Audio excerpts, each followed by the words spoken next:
But then Ricky watched as Sean reached up and touched his face, and he put his hand out in front of his face and it was covered in red. And the reason for that was because Sean had just been shot in the face, because that loud explosion was the sound of Ricky shooting his gun at Sean. And as Sean and Scott stood there staring at each other in absolute disbelief, Ricky, who's still in the tree line, ran towards the fire and just kept on shooting. And so Sean at this point, as he sees Ricky coming into the campsite, he stands up and kind of staggers back and falls on the ground. But Scott, who's not hurt at this point, he just gets up and starts running away from the campsite. And Ricky turns his attention towards Scott and he shoots at him and he hits him straight in the neck and also in the back. But somehow Scott just kept on running despite these horrible wounds.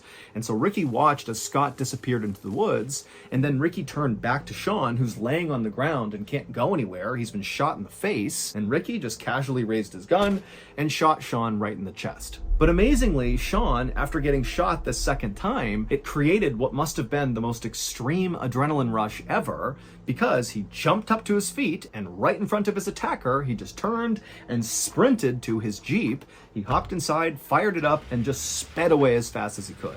And when Sean flipped on his headlights and turned a corner after getting away from the campsite, he looked down the road and he actually saw his buddy, Scott, who had run away first, come tumbling out of the woods onto the road. And so Sean, who's gravely injured, drives over next to Scott and he stops the Jeep long enough for Scott to climb inside, and they shut the door and they speed their way towards the nearest help, which happened to be that house where those two women lived. And so it was Scott, who looked like he was drenched in blood, who knocked on the women's door. Sean was down in the Jeep out on the road, but he was just too weak to get out and come up to the door as well. But when the ambulance and police arrived, they would find not only Scott up on the porch, but also Sean in the Jeep, and both men would be taken to the hospital via helicopter.